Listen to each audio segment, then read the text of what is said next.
Subscribe करें और bell दबाएं ताकि कोई खबर रह न जाए।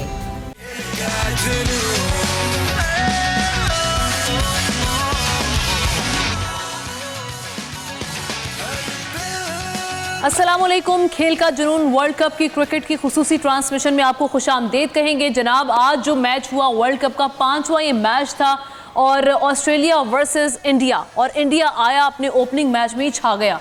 ऐसी परफॉर्मेंस दी कि 6 विकेटों से ऑस्ट्रेलिया की टीम को, कैंगरूज को शिकस्त दे दी। अच्छा माविश, जब भी ऑस्ट्रेलिया के साथ मैच आता है तो एक चीज़ हमारे लिए तो बड़ी सर्टन होती है कि भाई मैच हार जाएंगे ये वाला लेकिन इंडिया ने उनका वो जो प्रेशर था वो ऐसा खत्म किया, और 2 ही खिलाड़ी ऐसे थे जिन्होंने माशाल्लाह से टीम को ऐसे जितवाया कि भाई क्या ही कहने हैं। राहुल, और साथ ही साथ हमने देखा कि कोहली ने जिस तरह से 3 विकेटें जब गिर गई थी इंडिया की आते हुए, तो लगा कि भाई इंडिया भी लड़खड़ा गया है ऑस्ट्रेलिया के सामने। एक उम्मीद पैदा हुई थी। हम तो खुश हुए थे कि चलो इंडिया को भी थोड़ा टफ टाइम आएगा, हो सकता है इंडिया मैच लूज कर जाए। लेकिन आज की जो विकेट थी, जो पिच की नेचर थी आमना, वो मुझे आज बैटिंग विकेट नहीं लगी, बॉलर थी। बड़ी हिम्मत की ऑस्ट्रेलिया ने कि अराउंड 200 उन्होंने स्कोर कर लिया उस पे। लेकिन जिस तरह से पहले ही ओवर्स में इंडिया की 2 विकेटें फौरन गई, आई वाज हैप्पी कि यार आगे मैच अच्छा लगेगा। जो डिजर्विंग टीम है उसको जीतना चाहिए भाई, जो मेहनत कर रहा है वही जीते, वो चाहे भारत हो, चाहे आपका दुश्मन हो, कुछ भी हो। क्रिकेट में और किसी भी खेल में जो टीम मेहनत कर रही है, जो सही प्योर इंटेंट के साथ अपने वतन के लिए खेल रही है, उसको जीतना ही चाहिए। तो जनाब, आज का जो हमने मैच देखा उसमें ऑस्ट्रेलिया की जानिब से पहले जो बैटिंग की गई और उसके बाद हमने देखा कि 199 उन्होंने स्कोर किया, 200 जो हदफ दिया गया ऑस्ट्रेलिया की टीम की जानिब से भारत को, और आते ही 3 विकेटें इंडिया की गिर गई, जिसके बाद एक उम्मीद पैदा हुई ऑस्ट्रेलिया के लिए, टीम ऑस्ट्रेलिया के लिए कि शायद इम्कानात बढ़ जाएंगे। ओवरऑल सूरत हाल रही है, किस खिलाड़ी ने कैसा परफॉर्म किया है, उस पर एक रिपोर्ट है, आइए देखते हैं, फिर बात करते हैं। तो जनाब, इंडिया ने टॉस जीता और पहले फील्डिंग की, और जिस तरह से इंडिया ने टॉस जीता वैसे ही मैच भी जीत लिया आज का। इसी हवाले से हमारे क्रिकेट एक्सपर्ट साजिद खान साहब और वासे हबीब हमारे साथ मौजूद होंगे, उनसे तबसरा और तज्जिया लेते हैं आज के मैच के हवाले से। साजिद खान साहब, ये क्या हुआ, कैसे हुआ, क्यों हुआ? इतनी बड़ी टीम और इंडिया के सामने लड़खड़ा गई। नो डाउट इंडियन टीम भी बहुत अच्छा परफॉर्म कर रही है, हम देख रहे हैं कि फॉर्म में है, लेकिन ऑस्ट्रेलिया टीम ऑस्ट्रेलिया का जब नाम आता है तो बड़े बड़े जो हैं वो भी हम देखते हैं कि कांप उठते हैं। लेकिन आज ये क्या हो गया? बहुत शुक्रिया आमना और शहरी, आप दोनों को बहुत बहुत सलाम। जो कॉन्फिडेंस आप दोनों का प्रोग्राम पर लेके चल रहा है, यही team confidence Pakistan cricket team का भी होना चाहिए। मगर बहुत इंपॉर्टेंट था आज के मैच की बात कर रहे हैं, टॉस विन द मैचेस। हालांकि ऑस्ट्रेलिया ने टॉस अच्छा जीत लिया था, हम यही तवक्को रख रहे थे, जो उनके कप्तान ने बात की एक अच्छा टोटल लगाएंगे, मगर यहाँ पर उनको ये मायूसकुन कारकर्दगी, उनको पता था दुनिया के बेहतरीन स्पिनर इंडिया के पास मौजूद हैं और दुनिया की आपने जिस तरह। अच्छा, हम दोबारा राब्ता करते हैं साजिद खान साहब से। वासिफ साहब हमारे साथ हैं, उनसे बात करते हैं। बहुत शुक्रिया वासिफ साहब आपके वक्त का। जिस तरह से साजिद साहब ने भी बात की कि बहुत कॉन्फिडेंस दिखाई दिया दोनों टीमों में। ऑस्ट्रेलिया हमेशा से एक बड़ी टीम है, एक क्लास टीम है। आप समझते हैं कि आज का जो मैच था उसमें विकेट का बहुत रोल रहा, क्योंकि आज की जो विकेट है वो बैटिंग विकेट नहीं लग रही थी? जी, बहुत शुक्रिया पहले तो मधु करने के लिए। देखें, आज की जो पिच थी वो बेसिकली ऐसी विकेट्स को हम क्रिकेट की इस्तिलाह में कहते हैं कि ये होल्ड करती हैं विकेट्स। ये अर्ली ऑन भी जो है आपको ट्रबल देती हैं, और जैसे जैसे दिन में बैटिंग प्रोग्रेस करती है तो यहाँ पर होल्डिंग एलिमेंट ज्यादा नजर आता है। अगर आप ऑस्ट्रेलियन बारी पर नजर डालें तो ऑस्ट्रेलिया की तरफ से जब आगाज हुआ तो जसप्रीत बुमराह ने जो मिचेल मार्श की अर्ली विकेट ली, उस बॉल को उछाल अच्छा मिला, लेकिन जैसे जैसे स्टीव स्मिथ और लबूशेंग ऑस्ट्रेलिया को कमबैक करवाने की तैयारी कर रहे थे और एक अच्छी स्लो पार्टनरशिप डेवलप तो जरूर कर रहे थे, फौरन ही रविंदर जडेजा का रोल आया। देखें, ये चेन्नई का मैदान है, चेपॉक स्टेडियम है। रविंदर जडेजा यहाँ पर आईपीएल भी बहुत खेलते हैं चेन्नई सुपर किंग्स के लिए। अभी उन्होंने 2.5 महीने पहले ही यहाँ पर फाइनल अपनी बल्लेबाजी से जितवाया है, तो होम ग्राउंड कहा जाता है ये रविंदर जडेजा का।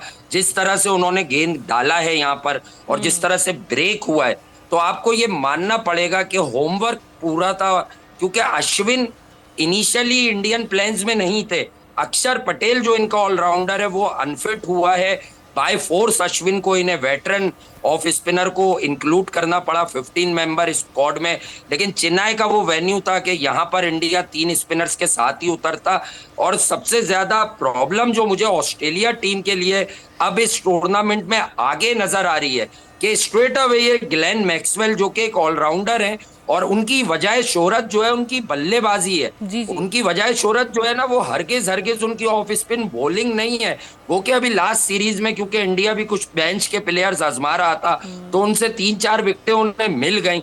लेकिन अगर एडम ज़ैम्पा को रखकर आपने इस विकेट पर भी 18 ओवर्स के बाद आजमाना है, यानी आप उनको विकेट टेकिंग ऑप्शन की तरह यूज नहीं करेंगे, तो फिर ऑस्ट्रेलिया ये जितने पेपर वर्क हो रहे हैं ना कि वन ऑफ द फेवरेट्स है, फर्म फेवरेट्स है फाइनल में जाने के लिए, देखें ये टूर्नामेंट इंडिया में हो रहा है। यहाँ की पिचेस का जो मिजाज है ये एशियन जो टीम्स हैं लाइक इंडिया, पाकिस्तान, इनको बड़ा सूट कर रहा है। मैं अपनी बुक में श्रीलंका को भी बहुत ऊपर कर देता अगर श्रीलंका के पास पूरी बॉलिंग होती। श्रीलंका का जो प्रीमियर बॉलिंग अटैक है वो सारे ही लोग इस टूर्नामेंट से बाहर हैं। लेकिन आज जिस तरह से ऑस्ट्रेलिया ने नए बॉल पर, क्योंकि नई बॉल विकेट जो भी हो उनकी ताकत है, उनका खासा है, नई बॉल पर उन्होंने 3 विकेटें लेने के बाद, श्रेयस अय्यर के खराब शॉट के बाद जिस तरह से बाद में बॉलिंग की है, या यूं कह लीजिए कि वो जो अक्सर हम कहते हैं कि real king of world cricket is Virat Kohli, तो विराट कोहली ने आज एक बार फिर से बताया है कि सिर्फ स्ट्रोक मेकिंग का नाम नहीं है क्रिकेट। इस तरह की प्रेशरस विकेट पर जहां आपको एक्यूमुलेट करने होते हैं रन्स, इन विकेट्स पर कैसे बैटिंग की जाती है, highest extreme level of fitness test होती है चेन्नई की इन ह्यूमिड कंडीशंस में। और केएल राहुल जिसने 97 नॉट आउट किया, do not forget the biggest factor जी, 50 ओवर्स कीपिंग करने के बाद Shreyas Iyer came out at number 4 because they wanted to relax his wicket keeper. वरना केएल राहुल ने नंबर 4 खेला पाकिस्तान के खिलाफ एशिया कप में, उसने विराट कोहली के साथ मिलकर पार्टनरशिप की और नंबर 4 पर सेंचुरी स्कोर की। इन जनरल केएल राहुल भी ओपनर रहे हैं, उन्होंने इंडिया के लिए नंबर 5 पर भी बैटिंग की है और ओपन भी बैटिंग की है। लेकिन आप देखें कि ऑस्ट्रेलिया ने 3 विकेटें जब हासिल कर ली थी तो it was only a matter of 1 more wicket at that point of time कि अगर वहां पर करेक्ट, आपने बिल्कुल सही बात की कि अगर एक विकेट और हासिल कर ली जाती तो मैच ऑस्ट्रेलिया के हक में जा सकता था। ऋषि साहब भी हमारे साथ मौजूद हैं, उनसे आज के मैच के हवाले से जानते हैं। अहमद, आज के मैच की अगर बात की जाए तो ये इंडिया की अच्छी परफॉर्मेंस, खास तौर पे इंडियन बॉलर्स की अगर हम बात करें जिन्होंने इतने कम स्कोर करने दिया ऑस्ट्रेलिया को, टारगेट आसान आ चुका था उनके पास, तो ये उनको क्रेडिट जाता है, या फिर अगर हम बात करें कि आज ऑस्ट्रेलिया ने ओवरऑल बड़े सुस्त रफ्तारी का मुजाहरा किया मैच में?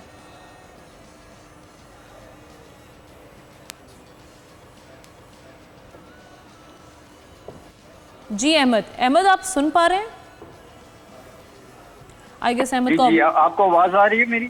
जी अहमद आवाज़ आ रही है। मेरा सवाल आपसे ये है कि अगर आज के मैच की अगर हम बात करें तो ये इंडियन बॉलर्स को ये क्रेडिट जाता है आज के मैच में जो इंडिया जीत गया, या फिर हम बात करें ऑस्ट्रेलिया की सुस्त रफ्तार, कह रहे थे कि उन्होंने आज रन्स बनाने में बड़ी वो उसका मुजाहरा किया सुस्त रफ्तारी का, और ऑस्ट्रेलियन बैटिंग्स नहीं चल पाई, उसके बाद बॉलिंग तो चली है स्टार्ट में, बाद में बॉलिंग भी हमने देखा कि वहाँ पर भी एक ब्रेक लग गई। देखें, आज जब इंडियन क्रिकेट टीम ग्राउंड पे उतरी तो इंडियन क्रिकेट टीम का वही एटीट्यूड था और वही बॉडी लैंग्वेज थी जो उनका श्रीलंका के अगेंस्ट फाइनल में एटीट्यूड था और बॉडी लैंग्वेज थी, और उन्होंने ऑस्ट्रेलिया को भी तकरीबन वैसे ही ट्रीट किया है। फर्क सिर्फ अपोजिशन का था, और आई थिंक कि इंडिया का जो कॉन्फिडेंस था उनकी बॉडी लैंग्वेज में वो नज़र आ रहा था, क्योंकि शुरू में ही उन्होंने अपनी ग्रिप मजबूत कर ली थी। और ऑस्ट्रेलिया बिल्कुल आज ऑस्ट्रेलिया नहीं लगी जो जिस ऑस्ट्रेलिया को हम सब जानते हैं, या जिस ऑस्ट्रेलिया का इंटरनेशनल क्रिकेट में एक बड़ा कद है। ऑस्ट्रेलियन बैट्समैन, इंडियन बॉलर्स खासतौर पर उनके स्पिनर्स के सामने बिल्कुल बेबस नजर आए हैं। उसके बाद फिर दूसरी इनिंग्स में जब इंडिया जो है वो बैटिंग के लिए आया तो अच्छी भली ग्रिप बना ली थी ऑस्ट्रेलिया ने, लेकिन वो कहते हैं ना कि कैचेस विन मैचेस, और कुछ इसी तरह का की जो है वो एक चीज हुई जिसमें मिचेल मार्श ने विराट कोहली का कैच छोड़ा और उसके बाद फिर उनको खमियाजा भुगतना पड़ गया। और आई थिंक कि ऑस्ट्रेलिया की फील्डिंग आज एवरेज रही है। और इसके अलावा अब मेरे ख्याल में जो एक कॉन्फिडेंस लेवल का भी फर्क नजर आया है दोनों टीमों में, और उसके साथ साथ बॉडी लैंग्वेज का और एटीट्यूड का, जो एक पॉजिटिव एटीट्यूड या एग्रेसिव एटीट्यूड होता है ऑस्ट्रेलिया का, वो आज ना उनकी बैटिंग में नजर आया है। और ना शुरू में तो उन्होंने विकेटें ली, लेकिन उसके बाद वो स्ट्रगल ही किए हैं विकेटें लेने में या रन रोकने में। सही। साजिद खान साहब हमारे साथ हैं। साजिद साहब, जिस तरह से कि अहमद भी बात कर रहे हैं और जो इससे पहले हबीब साहब हमारे साथ उन्होंने भी बात की, क्या वाकई आज ऑस्ट्रेलिया की जो परफॉर्मेंस है वो ही सुस्त रवि का शिकार थी? क्या वो वेल प्लान्ड नहीं थे, या फिर उनके कुछ सीनियर खिलाड़ी या उनका जो बैटिंग ऑर्डर है, टीम ऑर्डर है, उसमें कोई मसला था? देखिए, वासे हबीब जिस तरह बात कर रहे हैं, अहमद बात कर रहे हैं, देखिए वो चैंपियन टीम है। 2011 स्क्रिप्ट के तहत वर्ल्ड कप जीती थी इंडिया। 2023 वर्ल्ड कप स्क्रिप्ट के तहत इंडिया जीतेगी।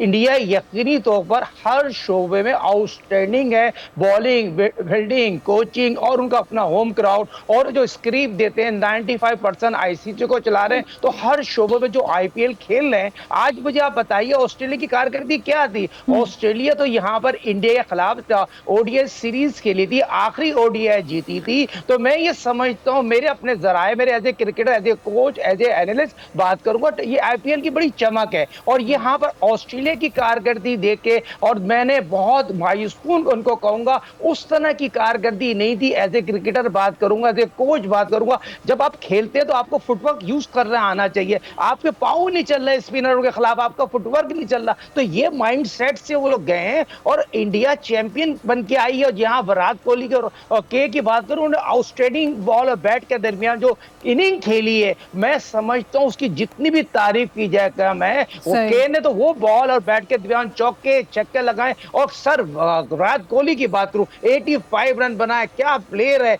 यही चीज जो चीज की हम बात करते हैं ना, टीम मुकम्मल नजर आ रही है, बॉलिंग, बैटिंग, फील्डिंग, कप्तानी, मैनेजमेंट। तो उनके एनालिस्ट ने जो काम दिया, जो दिया, होमवर्क दिया, मगर ऑस्ट्रेलिया जब 3 आउट कर ले तो गेम में तो वापस आओ, आपने तो हाथ खड़े कर लिए। तो ये दाल में काला है, दाल में काला है। और आप इस प्रोग्राम के तवज्जो से मैं कह दूं, ये 2023 की चैंपियन इंडिया ही होगी। डंके की चोट पे होगी। जो कर सकते हो तो कर लो, जो रोक सकता है तो रोक लो। स्क्रिप्ट भी है, कारकर्दगी भी है और प्लानिंग भी है। आपने तो ये प्रेडिक्शन दे दी है कि इंडिया ही चैंपियन होगा इस वर्ल्ड कप का, लेकिन आप ना आज के मैच में भी, अभी मैच मुकम्मल नहीं हुआ था, बल्कि ऑस्ट्रेलिया की इनिंग्स अभी आधी हुई थी, तो बहुत से जो क्रिकेट एक्सपर्ट्स हैं उन्होंने कहा था कि आज का मैच इंडिया ही जीतेगी। चांसेस भी आ रहे थे, जो दिखाई दे रहे थे कि इंडिया मैच जीतने जा रहा है। और इंडिया ने नो डाउट बहुत अच्छा परफॉर्म किया एक ऐसे सिचुएशन में जिस वक्त हमने देखा कि 3 विकेटें आते ही इंडिया का स्टार्ट अच्छा नहीं था, जब बैटिंग साइड आई इंडिया की आई और 3 विकेटें गिर जाना, उसके बाद आके टीम को संभालना देना, ये एक प्रेशर में गेम खेलना, क्योंकि कहा जाता है गेम ऑफ नर्व्स है। अगर आप अपने नर्व्स पे काबू पा लेंगे तो तब आप मैच जीत जाएंगे। तो यही आज वासे हबीब साहब हमने देखा। ये कहिएगा ऑस्ट्रेलिया की टीम ने आज कहाँ पर लैक पाया जा रहा था परफॉर्मेंस का, फ्लॉज कौन से नजर आए आज की मैच में? मैं पहले आपको एक चीज क्लियर बताता हूँ, तवज्जो चाहूंगा सारे मोअज़्ज़िज़ मेहमानों की और आप दोनों की भी। जी। देखें, ऑस्ट्रेलिया 2 मैच साउथ अफ्रीका से जीता, उसके बाद 3 मैच हारकर सीरीज हार गया। फिर वो भारत में आया वर्ल्ड कप से पहले, उन्होंने भी अपनी बेंच स्ट्रेंथ आजमाई, इंडिया ने भी आजमाई। पहले 2 ओडीआईज में विराट कोहली, रोहित शर्मा, पांड्या, इन लोगों ने रेस्ट लिया। ऑस्ट्रेलिया भी कुछ तजुर्बात करता रहा, ये वो सीरीज भी हार गए। और बात ये होती है कि जब हम डिफरेंट कंडीशंस में खेलते हैं, लेट्स सपोज पाकिस्तान जब ऑस्ट्रेलिया जाता है या इंडिया जाता है, तो हम लोग भी एशियन टीम्स इतने कंफर्टेबल नजर नहीं आते। right. अच्छा, जब हम बात करते हैं ना इस वेन्यू की, चेन्नई की, तो चेन्नई का venue Australian style of play को हरगिज सूट नहीं करता। ये एक स्लो और लो टर्निंग ट्रैक होता है, और यहाँ पर हमेशा ये जो गोरी टीमें कहलाती हैं, ये ओवरसीज टीम्स पूरी तरह से स्ट्रगल करती हैं। तो पहली बात तो ये थी कि ऑस्ट्रेलिया ने खुद को सबसे बेहतरीन मौका दिया कि इस विकेट पर वो टॉस जीते, उन्होंने बैटिंग पहले की, लेकिन फिर अनफॉर्चुनेट साइन ये रहा उनके लिए कि वो 250 नहीं कर सके। लेकिन अगर आप लोग ऑस्ट्रेलिया की पास परफॉर्मेंसेस को कुछ बहुत बड़ा बताना चाहते हैं, तो मैं आपको ये बताता हूं कि वो 2-0 जीतते जीतते साउथ अफ्रीका से 3-2 सीरीज हार कर इंडिया में आए। और उनका ये जो ओपनर है ऑलराउंडर, जो कि अभी खुद यंग है, इसके वालिद साहब बड़े प्लेयर थे। साजिद भाई भी जानते होंगे, मैं दूसरे भाई से इतना वाकिफ नहीं हूं, तो साजिद भाई उन्हें जानते हैं। जेफ मार्श, ठीक है, आकिब जावेद, वसीम अकरम साजिद भाई के शागिर्द हैं। वसीम अकरम, उन्होंने बॉलिंग भी कराई है जेफ मार्श को किसी दौर में 89, 90, 91, 92 तक वो क्रिकेट खेले। डेविड बून और जेफ मार्श का पेयर जो है बड़ा मशहूर था। इन्होंने एक स्टेटमेंट दिया 2 वनडे साउथ अफ्रीका में जीतने के बाद कि हम 2023 के वर्ल्ड कप का फाइनल खेलेंगे। तो उस दिन से मैंने देखा है कि इनकी टीम बिल्कुल ही टाई टाई फिश होना शुरू हो गई। और ये जो चेन्नई की ह्यूमिड कंडीशंस हैं, ये हरगिज हरगिज ऑस्ट्रेलियन मिजाज के बरक से, आप इसको समझिए कि ये कंडीशंस ऐसी हैं कि यहाँ पर ऑस्ट्रेलिया को कम से कम 240-250 रन करने थे। और देखें, हर विकेट का मिजाज होता है। मैं अभी एक निजी चैनल पर एशिया कप की ट्रांसमिशन कर रहा था और इत्तेफाक से वहां पर हमारे लेजेंड साजिद भाई ने भी हमें ज्वाइन किया था। मैंने दूसरे दिन उस ट्रांसमिशन में बता दिया था, ये मैं कोई क्रेडिट की बात नहीं कर रहा, बॉडी लैंग्वेज बता देती है आपको कि टीम में यूनिटी क्या है, जेल है या कोई अश्योरेंस है कि इंडिया एशिया कप तो जीत गया, अब इंडिया वर्ल्ड कप का स्ट्रॉन्ग कंटेंडर है। देखें, जब हम क्रिकेट की बात करते हैं ना, तो हमें सिर्फ क्रिकेट की बात करनी चाहिए, उससे नेशन का कोई लेना देना नहीं होता।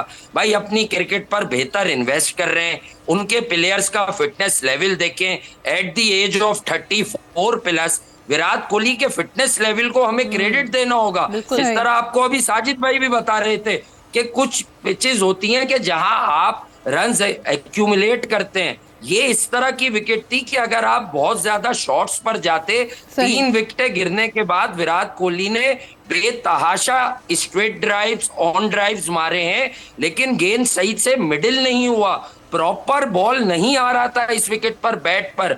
देन उनकी ग्रेटनेस थी कि उन्होंने रियलाइज किया केएल राहुल के साथ मिलके कि इस विकेट पर हमें रन्स जो है ना यार, वो मनूवर करके लेने पड़ेंगे, सिंगल डबल बटोरने पड़ेंगे। यानी स्ट्रेटेजी बनाई उन्होंने बाकायदा और टीम को तरीके से लेकर चले।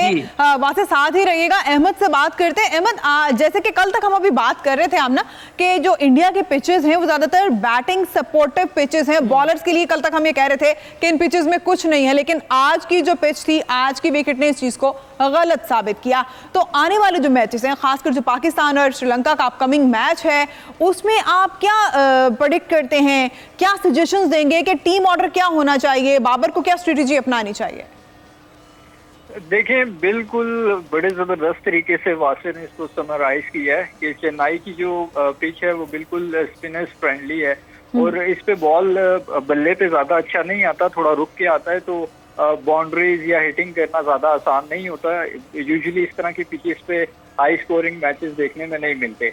दूसरी जो आपने बात की है पाकिस्तान के हवाले से, तो देखें पाकिस्तान और श्रीलंका की टीमों का अगर कंपैरिजन किया जाए तो श्रीलंका ने साउथ अफ्रीका जैसी बॉलिंग जो कि वर्ल्ड क्लास बॉलिंग में से एक बॉलिंग साउथ अफ्रीका की भी कंसीडर की जाती है, तो उसके खिलाफ अगर इस तरीके से खेला है तो मेरे ख्याल में वो पाकिस्तान के लिए खतरे की बात है। श्रीलंका जहाँ पे लैग करती है वो ये कि उनकी बॉलिंग अभी इनकम्प्लीट है। उनके कुछ प्लेयर्स, गालबन 3 से 4 बॉलर्स ऐसे हैं जो अनफिट होके वर्ल्ड कप से बाहर हुए हैं, तो उसका एक श्रीलंका के ऊपर असर है। साइकोलॉजिकल इम्पैक्ट की अगर मैं बात करूं तो वो भी श्रीलंका के साथ इस वजह से है क्योंकि श्रीलंका ने हमें एशिया कप में हरा के बाहर किया और पाकिस्तान जो है वो दूसरी तरफ हमें नीदरलैंड के अगेंस्ट भी थोड़ा सा स्ट्रगल करता हुआ नजर आया। कॉम्बिनेशन में देखें फखर जमान को काफी ट्राई कर लिया है और I think enough is enough. अब अब्दुल्ला शफीक को चांस देना चाहिए। जिस तरीके से सऊद शकील को टीम में लाया गया और उसने साबित किया कि वो डिजर्व करता था और इतना अरसा उसको बेंच पे बिठा के उसके साथ ज्यादती की गई, इसी तरह मेरे ख्याल में अब्दुल्ला शफीक को भी मौका देना चाहिए और उसके बाद उसामा मीर को मेरे ख्याल में अब जगह मिल जानी चाहिए टीम के अंदर। और आप समझते हैं कि ये जो आप टिप्स दे रहे हैं या जो चेंजेस आने चाहिए टीम में या जिसको चांस मिलना चाहिए, मेरा ख्याल है कि इंडिया पाकिस्तान के मैच से पहले चांस अगर दे के चेक कर लिया जाए कि ये तजुर्बा कैसा रहता है तो ज्यादा बेहतर नहीं होगा? देखें, ये तजुर्बा मेरे ख्याल में पिछले तजुर्बों से बहुत ज्यादा बेहतर होगा और ये हम आंख बंद करके भी कह सकते हैं। जहाँ तक बात है, अगर ये हम तजुर्बा नहीं करते या उन्हीं प्लेयर्स को कैरी ऑन करते हैं जो टीम पे इस वक्त बोझ बने हुए हैं, जिस तरह फखर जमान है या हमारे जो बाकी दो स्पिनर्स हैं, तो फिर मेरे ख्याल में हमें अगर अपनी अन्ना को हम जो है वो कैरी ऑन करके उन्हीं प्लेयर्स को मौका देंगे तो फिर हमें खमियाजा भुगतने के लिए तैयार रहना चाहिए, क्योंकि श्रीलंका को हम इजी नहीं ले सकते। और श्रीलंका से अगर हम जीतेंगे तो हम एक पॉजिटिव और हाई मोरल के साथ जाएंगे इंडिया के अगेंस्ट। लेकिन खुदा ना खास्ता अगर हम श्रीलंका से हार गए तो आप समझ लें कि जितने भी अभी पाकिस्तान की चांसेस अगेंस्ट इंडिया है वो शायद 50% मजीद कम हो जाएंगे। बिल्कुल सही है। साजिद खान साहब की तरफ चलते हैं। साजिद खान साहब, जिस तरह से अहमद कुरैशी ये बात कर रहे हैं कि ये जो चेंजेस लाने चाहिए ये बहुत पहले ही ले आने चाहिए थे, लेकिन अब हमारे पास परफेक्ट अपॉर्चुनिटी है, क्योंकि इंडिया के साथ जो हमारा मैच है वो यकीनन एक बड़ा मैच होगा, पाक भारत मैच, जिसका सभी इंतजार कर रहे होते हैं और सबको यही कोशिश होती है कि कोई वर्ल्ड कप जीते ना जीते लेकिन भारत से हम मैच जीत जाएं। ये भी एक परसेप्शन पाई जाती है क्रिकेट लवर्स में। तो आप समझते हैं कि ये जो चेंजेस हैं ये श्रीलंका में करके आजमा लेनी चाहिए और उसके बाद फिर मैदान में उतरना चाहिए, क्योंकि भारत इस वक्त बेस्ट फॉर्म में मौजूद है। जिस तरह अहमद कुरैशी बात कर रहे थे, ग्रेट वासे हबीब बात कर रहे हैं, नहायत ही उम्दा एनालिस्ट हैं और एनालिस्ट इतने खूबसूरत है, मैं बयान नहीं कर सकता, हर चीज़ क्लियर कर दी, इसको इस तरह आगे बढ़ाते हैं। देखें, नीयत का बड़ा दखल है, नीयत इज़ द पॉजिटिव हो। दोस्ती यारों की टीम है, दोस्ती यार ये 3 इक्के खेल रहे हैं, कुल्ला मेरिट का कतर हुआ। जो मेरे तो आज जरा ये बता रहे हैं, जो आज प्रैक्टिस की गई है, दोबारा माइंड वही सेट है जो 3 मैचों की टीम, जिस तरह के हमने आमना और शहरी आपने पहले बात की, 3 मैचों की टीम यही खिलाने की इनकी कोशिश की जा रही है। जो 3 मैचों में टीम डिसाइड की है वो यही खिलाने के लिए माइंड सेट हो रहा है। मगर ये बहुत बड़ी ज्यादती है पाकिस्तान की क्रिकेट टीम मैनेजमेंट। मैं ये समझता हूँ क्रिकेट के साथ खुल्ला मेरिट का कत्ल किया जा रहा है। आप चैंपियन बनने जा रहे हैं, वर्ल्ड कप खेलने जा रहे हैं, हर आपका मैच नया दिन के साथ होता है, टॉस बहुत इंपॉर्टेंट होता है, टीम प्लानिंग क्या, आपके बॉलर जो हैं आपके पेट उनके नहीं लग रहे, सीम नहीं लगे। मैंने बार बार आपके प्रोग्राम में कोच पर आयद कर रहे हैं आप, या आप समझते हैं कि ये हमारे जो कैप्टन है टीम के, ये वो दोस्तियां निभा रहे हैं जिनकी वजह से हम देख रहे हैं कि टीम को सफ़र करना पड़ा?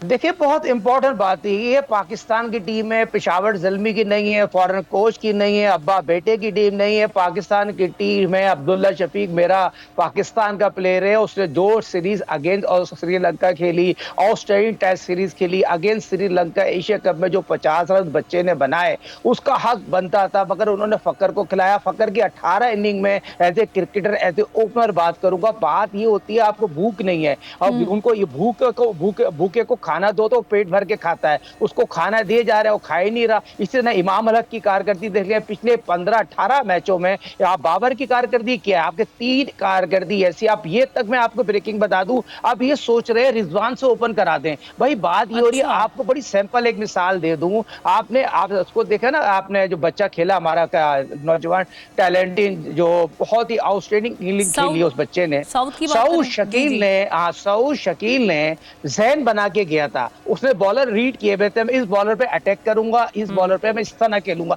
तो ये बैट्समैन की अपने ऊपर चॉइस होती है। ये हमारे लड़के 30 रन 40 रन करते हैं, फिर अगला मैच पक्का करने की कोशिश करते हैं। बदकिस्मती आपकी बॉलिंग फेल हो गई, आपकी बैटिंग फेल हो गई, आपकी मैनेजमेंट फेल हो गई, फिर आपकी कप्तानी शो हो गई है, फिर आप ये सारी चीजें भूलने के बाद अल्लाह ने आपको एक पहला मैच जिता दिया है, दूसरा मैच अब श्रीलंका से है। आप मैं समझता हूं तो आपके जहन में तो यही है, आप रिजवान से ओपन कराने जा रहे हैं तो आप फकर को नीचे लाएंगे। मुझे बताइए, ये तो उसका जो अब्दुल रिजवान को अगर ओपन करा देते हैं और उसको आप नीचे ले जाएंगे फकर को, ये टीम में बात हुई है अभी मैं आपको बता रहा हूं, तो ये चीज तो गलत है। आप देखें, 3 जो मेन 3 प्लेयर है ना आपके, वो जब रन नहीं बनाएंगे तो आपकी टीम मुश्किलात होगी। और ये बहुत ही खुशकिस्मती है पाकिस्तान के लिए, ये बैटिंग पैराडाइज में वर्ल्ड कप हो रहा है, आपको बैटिंग पैराडाइज सारी अहम इंकिशाफात कर दिए हैं कि टीम में अंदर खाने अंदरूनी क्या बातें हो रही हैं। आपसे मजीद इंकिशाफात भी लेंगे, ब्रेकिंग न्यूज लेंगे। तो दोनों एनालिस्ट वासे और अहमद हमारे साथ हैं, उनसे भी बात होगी और पाकिस्तानी टीम को क्या स्ट्रेटेजी अपनानी चाहिए,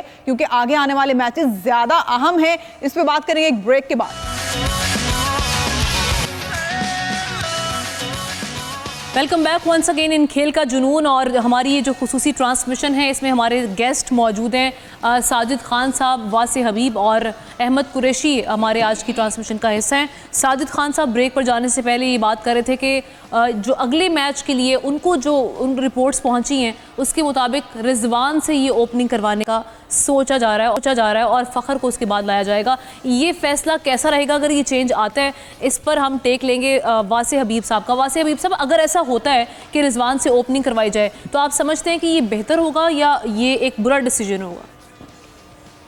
देखें, एक होती है चेंजिंग, एक होती है मजबूरी। देखें, मैं पहले तो एक चीज क्लियर कर दूं कि सऊद शकील तो एक एक्स्ट्राऑर्डिनरी टैलेंट है। ये नहीं उसने नेदरलैंड्स पे रन किए हैं, उसने जिस तरह से किए हैं। देखें, एक आदमी वर्ल्ड कप में अपना पहला मैच खेल रहा है और वो 2-2.5 साल पहले इंग्लैंड में एक सीरीज खेला था जहां पाकिस्तान की पूरी बैटिंग लाइनअप फ्लॉप हुई थी, उसने वहां भी 50 किया था। बाबर आजम नए नए कप्तान बने थे उस वक्त, 6, 8, 10 महीने हुए थे, तो उस वक्त उनको टीम से बाहर कर दिया गया था वनडे। ये तो फॉर्मर जो आपके चीफ सिलेक्टर थे मोहम्मद वसीम, ये लेकर आए सऊद शकील को वापस टीम में। देखिए, जब अगर हम वर्ल्ड कप खेलने कोई भी टीम आएगी ना, वो उससे पहले वाले टूर्नामेंट में उन लड़कों को अपने प्लान्स में लेकर आएगी जिनको वो वर्ल्ड कप के लिए देखते हैं। सऊद शकील तो बहालत मजबूरी खेले और रन्स बनाने लगे। अब आ जाए मोहम्मद रिजवान या फ़खर जमान की तरफ। देखिए, फ़खर जमान के मामले में हम मजबूर क्यों हैं, पहले तो ये समझ लें। देखें, ये कह देना बड़ा आसान है, मेरी राय थोड़ी मुख्तलिफ है, लेकिन मैं उसे जस्टिफाई करूंगा अपनी दलील से, आपको भी समझ आएगा। मॉडर्न डे क्रिकेट में चेन्नई की एक पिच है, एक कल की पिच थी जिस पर 428 रन बन गए।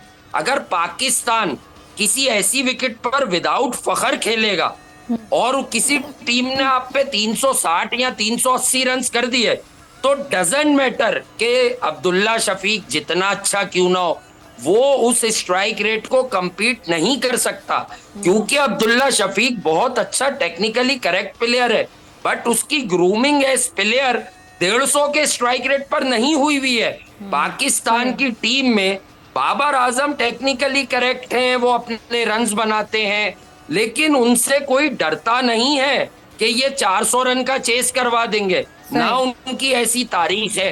डरती पूरी दुनिया की टीमें सिर्फ फ़खर जमान से हैं, क्योंकि he has done it in the past. He is the only player in our batting lineup कि उसने एक 200 किया है, एक उसने साउथ अफ्रीका में बड़ी टीम के खिलाफ 190 आउट किया है, और फिर उसने 2021 के उस सेमीफाइनल में T20 वर्ल्ड कप के, जहां बाबर और रिजवान ने 6 ओवर में पहले 46 रन किए और बाद में एडम ज़ैम्पा, यही एडम ज़ैम्पा जिसे आज KL राहुल ने मारा है, इसी एडम ज़ैम्पा के आने के बाद अगले 5 ओवर में सिर्फ 27 रन किए। ऐसा मैच दुनिया की तारीख में कभी भी नहीं देखा T20 में मैंने, ना स्टैट्स आपको मिलेंगे। उस मैच में भी फ़खर जमान के लेट हीरोइक्स, जो इसी शोरा आफाक बॉलर मिचेल स्टार्क हेजलवुड को छक्के मारे, यानी फ़खर जमान ने 3 छक्के एक अच्छा रिकॉर्ड अपना छोड़ा हुआ है, जिसकी वजह से हम कह सकते हैं कि ये कभी भी सरप्राइज कर सकते हैं। के मामले में पाकिस्तान की मजबूरी को समझिए। ठीक है, अहमद कुरैशी साहब का टेक लेते हैं इस पर। अहमद साहब, आप सुन रहे हैं वासे हबीब साहब को, do you agree with him? देखें, इसमें तो कोई शक नहीं है कि फ़खर जमान एक इम्पैक्ट प्लेयर हैं, और जिस तरह का उनका इम्पैक्ट होता है बैटिंग में पाकिस्तान क्रिकेट टीम के किसी और प्लेयर का शायद उस तरह से ना हो, खासतौर पे जिस तेज स्ट्राइक रेट के साथ, हाई स्ट्राइक रेट के साथ वो खेलते हैं। लेकिन मैं विद ड्यू रिस्पेक्ट डिसएग्री इस वजह से करूंगा कि हमने फ़खर जमान को कितने चांसेस और देने हैं। लगातार एक प्लेयर फेल होता जा रहा है। फ़खर जमान जब एज अ ओपनर खेलते हैं, वो अपनी जो विकेट है वो जल्दी गंवा बैठते हैं, उसके बाद फिर अल्टीमेटली जो नीचे वाले बैट्समैन हैं उन पे भी प्रेशर आता है। देखिए, फ़खर जमान को 2 चीजें समझनी होंगी टेक्निकली जो बैटिंग में वो मिस्टेक्स कर रहे हैं। एक तो उनकी बैक लिफ्ट बहुत ज्यादा ऊपर है, जिसकी वजह से आगे का बॉल खेलने में उनको मुश्किल होती है जब तक उनका बैट नीचे आता है, या वो बोल्ड हो चुके होते हैं या उनके पैड पे बॉल लग चुकी होती है। दूसरा, उनका फुटवर्क बिल्कुल नहीं है, चाहे फ्रंट फुट हो या बैक फुट हो, वो एक ही जगह स्टक होके खेलते हैं। बात ये है कि जिस तरह वासे ने बात की, इसमें तो कोई शक नहीं है कि वो एक इम्पैक्ट प्लेयर हैं, लेकिन उनकी हमने करंट फॉर्म को भी तो देखना है कि क्या पाकिस्तान इतना बड़ा रिस्क अफोर्ड कर सकता है कि एक ऐसा प्लेयर जो कंटिन्यूसली फेल होता आ रहा है उसको आप मजीद चांस दें। और वर्ल्ड कप जैसे इवेंट में अगर इस बात की क्या गारंटी है कि फखर जमान आगे जाके परफॉर्म करेंगे? अब्दुल्ला शफीक ने तो साबित किया ना श्रीलंका के अगेंस्ट, नोवेयर वो टीम में आए, उन्होंने तेजी के साथ रन भी बनाए, उन्होंने रोटेशन ऑफ द स्ट्राइक भी की, बाउंड्रीज के लिए भी गए। तो मेरे ख्याल में कि अब वक्त आ गया है इंडिया के मैच से पहले कि अब्दुल्ला शफीक को टीम के अंदर लाया जाए और फखर जमान को आगे शायद अगर जाके कहीं हमें जरूरत पड़ती है तो उनको जरूर कंसीडर किया जाए, लेकिन फखर जमान की जो करंट फॉर्म है उसको देखते हुए मेरा नहीं ख्याल कि उनको मजीद भरोसा नहीं किया जा सकता। साजिद साहब, आपने अहमद की गुफ्तगू सुनी, आप क्या समझते हैं कि जितने मसाइल अहमद ने गिनवाए हैं फखर जमान के, क्या वर्ल्ड कप से पहले, बल्कि उससे पहले एशिया कप हुआ, उससे पहले ये चीज़ें टीम मैनेजमेंट, कोचेस, कैप्टन, इनकी नज़र में नहीं आई होंगी? और अगर आई तो इन पर काम क्यों नहीं किया गया? की दाल बराबर वाली बात है। मैं पिछले 3 दिन से आपको as a opener, as a coach बात कर रहा हूँ। बैक लेफ्ट, ओपनर, टेक्निक, सारी चीजें मैंने आपको बता दी। वासे हबीब साहब यहाँ मौजूद है। साइम अयूब एक मैंने दरियाव है, अंडर 16 में है, उसको ये वासे हबीब को पता है, मैंने उनको प्रोग्राम किए हैं, वो मेरी दरिया में भेज दिया वासे अपना साइम अयूब को। अब्दुल कयूम ने और मैंने उस पर इतनी प्रैक्टिस की, आज पाकिस्तान का सुपरस्टार बन के आएगा। कोई रिवर्स स्वीप मांग रहा है, कोई फ्लिक मांग रहा है। आप मुझे बताइए, मॉडर्न दौर की, अब क्रिकेट की बात कर रहे हैं, मॉडर्न दौर की टेक्निक आपने बैटिंग करने की कोशिश की नहीं की। आपके ओपनर का माइंडसेट दोस्ती और वाला सेट है। आपको अगर वर्ल्ड कप जीतना है, अगर आपको बेहतर तैयारी करनी है, भेजे आप साइम अयूब को। वासिम हबीब से पूछे, उसमें अभी पाकिस्तान की मॉडर्न क्रिकेट में जो क्रिकेट खेली है, जो मेहनत हमने उसको आज से 4 साल पहले कराई ना, अब्दुल कयूम कोच ने और मैंने, वो पाकिस्तान का सुपरस्टार बन गया। मगर वही बात है, वो आई पिक नहीं कर रही, मगर वही आपने बैकअप तैयार नहीं किया। बदकिस्मती से आप मुझे बताइए पाकिस्तान में हो क्या रहा है?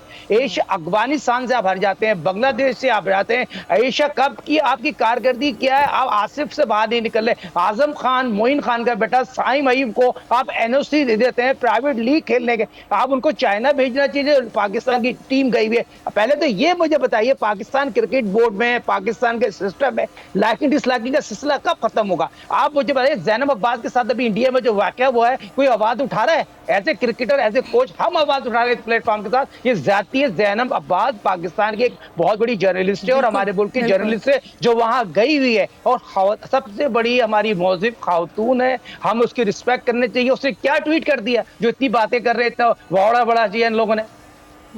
बिल्कुल ठीक कह रहे हैं आप। इन वाक़यात को भी मद्देनज़र रखना चाहिए और ये जो छोटी छोटी चीज़ें हैं इसको हम नज़रअंदाज नहीं कर सकते। ख़ास तौर पे हमारी जो टीम मैनेजमेंट है, पीसीबी है, उस पर बड़ी जिम्मेदारी आयद होती है। वासे हबीब साहब, अगर अभी पाकिस्तान की बॉलिंग की अगर हम बात करें तो, क्योंकि हमने बैटिंग पे बात कर ली, कहाँ पर चीज़ें जो हैं वो बदलने की ज़रूरत है, लेकिन अगर बॉलिंग की बात की जाए तो उसकी अब करंट फॉर्म देखते हुए, ख़ास तौर पे अब नसीम शाह इस टीम का हिस्सा नहीं है, इंजर्ड हैं, वो नहीं जा सके, उनकी जगह हसन अली वहाँ पर मौजूद हैं, तो आप कितना रेट करेंगे आउट ऑफ 10 इस वक्त पाकिस्तान की बॉलिंग को? देखें, आप मुझे ज़रा यहाँ पर तवज्जो से सुनिएगा और थोड़ा सा वक्त दीजिएगा। ये बड़ी अच्छी डिबेट हो रही है और हमें इसे कंक्लूड करना चाहिए, इसको छोड़ना नहीं चाहिए।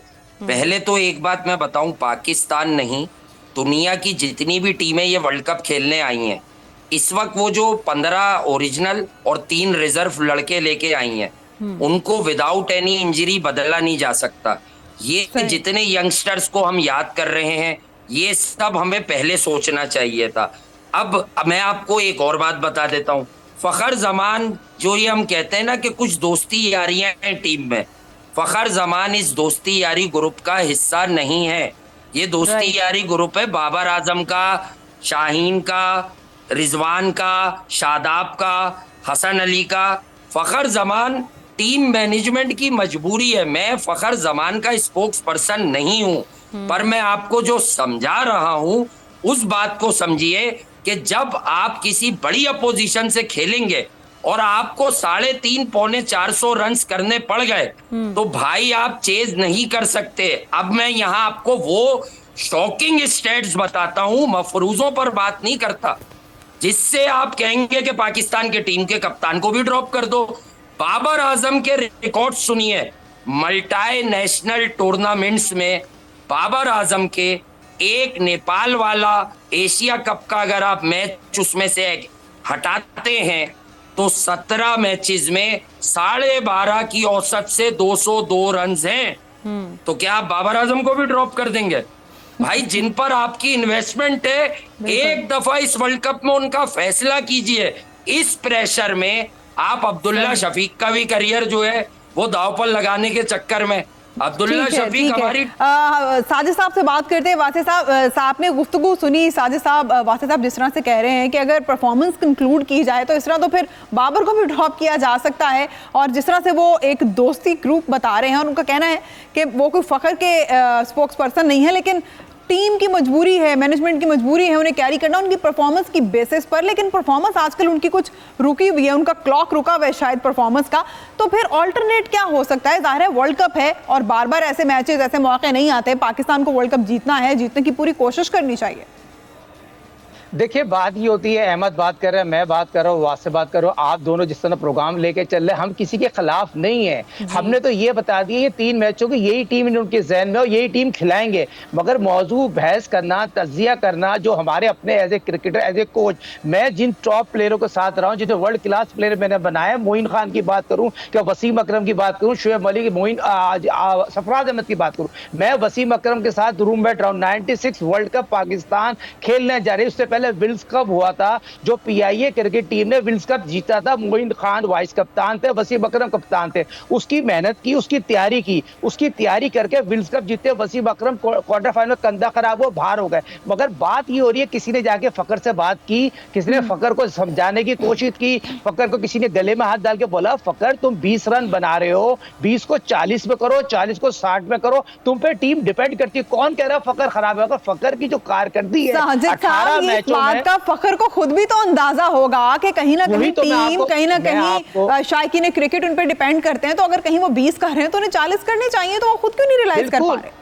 तो यही तो बताने का मकसद है, जो आपके मैनेजमेंट जो है, जो स्टाफ होता है, उनके रोल है। आप मुझे बताइए, इंजी पाकिस्तान के कामयाब तरीन बैट्समैन ने 70 ओडीआई खेले इंडिया के खिलाफ, 2005 में पाकिस्तान के कप्तान बन के गए, हेड कोच है आजकल मेंटोर बन के गए में, कि उन्होंने अलग ले आके फकर को प्रैक्टिस कराई। फकर से बोला, फकर आपने और नहीं मारना है, आपने सीधा खेलना है, बॉल और बैट के दरमियान सिंगल डबल में खेलना है, 10 ओवर में आपने 60 रन बनाना बगैर विकेट गिराए, आपने 65 रन बनाना है। इमाम फकर बात की, देखिए टीम वही खेलती है जो 11 बाबर ने खिलानी है। बाबर का माइंडसेट यही है जो मैंने आपको बता दिया, 3 मैचों की टीम यही है। मगर इसे काम लेना किसके काम है? मैनेजमेंट का काम है, कप्तान का काम है। और सबसे बड़ी बात है, ये आपके अपने अंदर कितना जज्बा है। देखिए आप मुझे आपको थोड़ा पीछे ले जाता हूँ, 194 run great opener Saeed Anwar ने की थी।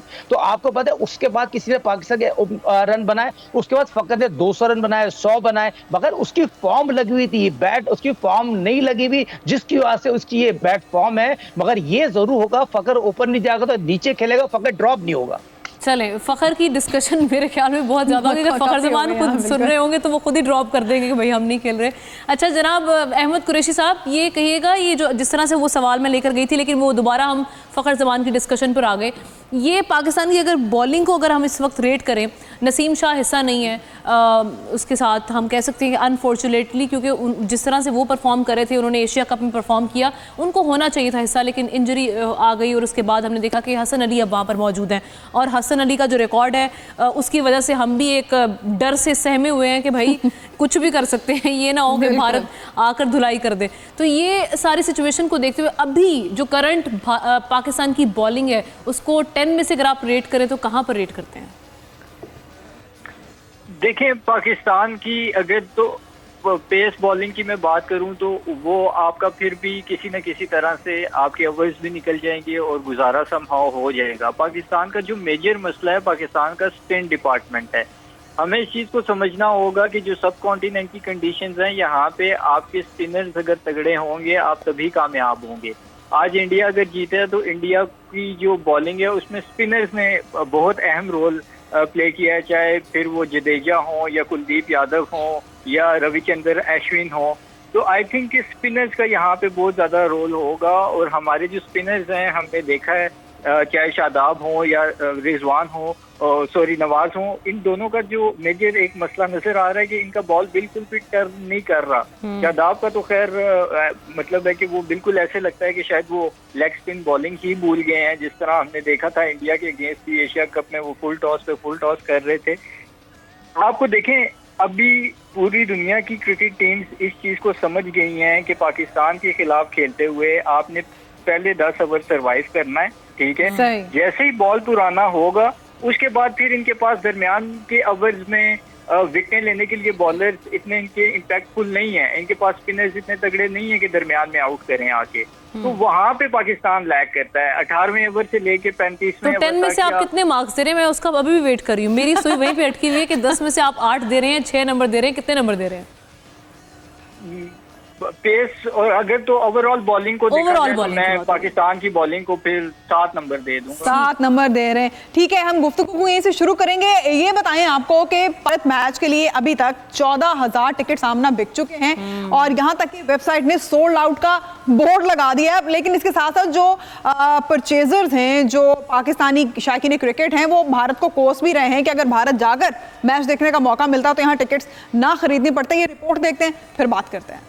तो पाकिस्तान और भारत का जो मैच है जनाब, जो लोग नहीं भी क्रिकेट देखते वो उस मैच को देखने के लिए ज़रूर एक एहतमाम करते हैं, इंतजाम करते हैं और वो मैच ज़रूर देखा जाता है। दुनिया में भी कहीं भी अगर हम बात करें, जहाँ जहाँ पाकिस्तानी और इंडियन जो क्रिकेट लवर्स हैं, शायकीन हैं, जहाँ जहाँ बसते हैं, वो ये मैच ज़रूर फॉलो करते हैं। इसके अलावा भी बाकी जो टीम्स हैं, बाकी नेशंस हैं, उनकी भी बड़ी कड़ी नज़रें होती हैं इस मैच पर। तो सबकी कोशिश ये होती है कि ये मैच देखने के लिए स्टेडियम जाया जाए जो अफोर्ड कर सकते हैं। अब हुआ ये सिचुएशन के पाकिस्तानी तो बेचारे वेट कर रहे हैं अपने वीज़ा के लिए, लेकिन जो भारतीय हैं वो भी लाइन में खड़े रहे और उसके बाद विंडो क्लोज कर दी गई। सोल्ड आउट का एक वो लगा दिया गया उनकी वेबसाइट पर कि जी जनाब बैनर लग चुका है सोल्ड आउट का, तमाम टिकट्स जो हैं वो बिक गए हैं। तो ये बड़ी एक मायूसी का सामना भारत के इस दाम से उनकी अपनी अवाम, उनके अपने शायकीन क्रिकेट भी खुश नहीं है, वो भी परेशान है। और एक और चीज जो आमना हम देख रहे हैं कि भारत ने वर्ल्ड कप को अंडर एस्टिमेट किया, उन्होंने काफी अंडर एस्टिमेट किया। इससे कहीं ज्यादा बेहतर और ग्रैंड लेवल पे वो अपना आईपीएल करते हैं। बिल्कुल ऐसे तो शायद आईपीएल ही उनके लिए सब कुछ है और उन्होंने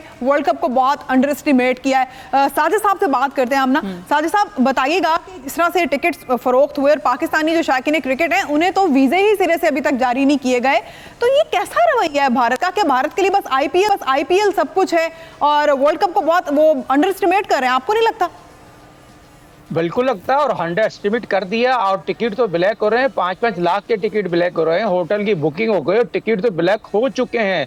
टिकट मार्केट में है ही नहीं, नायाब हो गए हैं। प्लेयरों से टिकट ले जा रहे हैं। जो पाकिस्तान के जो मैनेजर स्टाफ है, जो 2 प्लेयरों को टिकट मिलते हैं, पास मिलते हैं, मैनेजर को टिकट भी लड़कों से लेने की कोशिश करती है। और टिकट जो है, जो 1 लाख का टिकट था वो 5-5 लाख का बिक रहा है। टिकट ब्लैक हो चुके हैं। जो मेरे अपने जराए बताते हैं पाकिस्तान इंडिया की मैच की, जहां तक दुनिया में लोग रहते हैं और इसकी हाइट का मैं बयान नहीं कर सकता। जो 1,32,000 तो ग्राउंड में तमाशा ही आएंगे। मगर एक चीज हम बार बार इस प्रोग्राम के तवज्जो से करें, 1,32,000 के तमाशे में खिलाड़ियों को, कप्तान को देखना, विकेट कीपर देखना, इतना शोर का क्राउड होता है, आवाज सुनाई नहीं देती। मिड ऑफ पे चले जाओ, कवर पे चले जाओ, ये चीज बहुत जरूरी है। Present point toss win the match.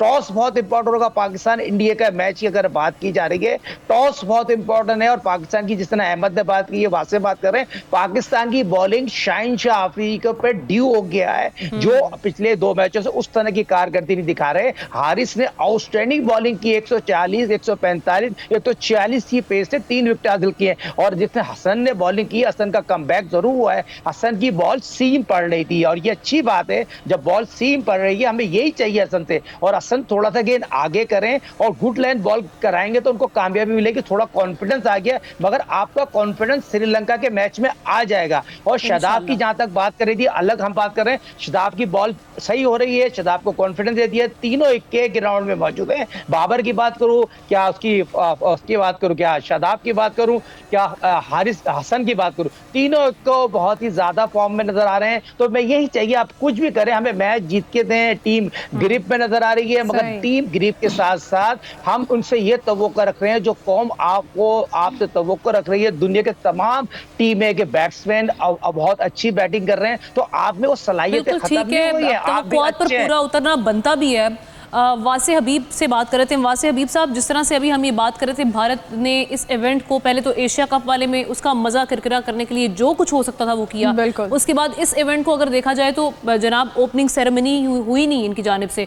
Host है भारत, लेकिन ना तो ओपनिंग सेरेमनी की, और उसके बाद अब ये सिचुएशन के ना तो यहाँ पर वीज़ा जारी किए जा रहे हैं, और फिर जब टिकट्स की बारी आती है तो वो भी सोल्ड आउट कर दिए गए और भारतीय फैंस भी मायूस हैं इससे।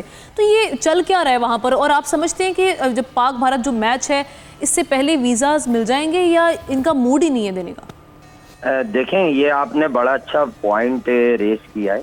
लेकिन मिसमैनेज तो किया है, जो जय शाह साहब हैं उन्होंने मिसमैनेज तो किया है। इस तरह से किया है कि जब आप आईसीसी का मेगा इवेंट जो 4 साल में एक बार आता है, आप पहले तो उसका स्केड्यूल देते हैं, उसके बाद आपके जो त्यौहार हैं वो आपके जहन में नहीं होते, फिर आप उन त्यौहारों का बताकर मैचेस को आगे पीछे करते हैं, डेट्स को चेंज करते हैं। तो ये तो किसी भी सूरत किसी मेगा इवेंट के लिए रीस्केड्यूलिंग काबिले कबूल नहीं होती। हर चीज के कुछ प्रोटोकॉल्स होते हैं। उसके बाद आपके यहाँ पर पाकिस्तानी जर्नलिस्ट जो हैं वो एक्रीडिटेशन अप्लाई करते हैं, उन्हें आईसीसी की तरफ से एक्रीडिटेशन मिल जाता है, बट उनको वीजाज इशू नहीं होते। तो क्या ये लैक ऑफ कम्युनिकेशन नहीं है बिटवीन बीसीसीआई एंड आईसीसी कि भाई अगर आपको वीजा जो है वो जारी नहीं करने थे तो आपने फिर एक्रीडिटेशन क्यों दिए हैं उनको? एक्रीडिटेशन लेकर वो कहाँ मैच देखें? वो कदाफी स्टेडियम लाहौर में बैठकर तो ये मैचेस नहीं देखेंगे, नेशनल स्टेडियम में तो नहीं देखेंगे। तो अकाउंटेबिलिटी तो हर चीज की होती है। आई थिंक आईसीसी लेकिन जो है मसला ये अकाउंटेबिलिटी करे कौन, जब हम ये देख रहे हैं कि आईसीसी पे बड़ा होल्ड है बीसीसीआई का। शुक्रिया अदा करेंगे अपने तमाम पैनलिस्ट का, अहमद कुरैशी, वासे हबीब और साजिद खान साहब। इसके साथ ही जनाब आज के ट्रांसमिशन का वक्त खत्म हुआ चाहता है। इंशाल्लाह कल फिर आपकी खिदमत में हाजिर होंगे 11 बजे। देखते रहिए बोल न्यूज़। सब्सक्राइब करें और बेल दबाएं ताकि कोई खबर रह न जाए।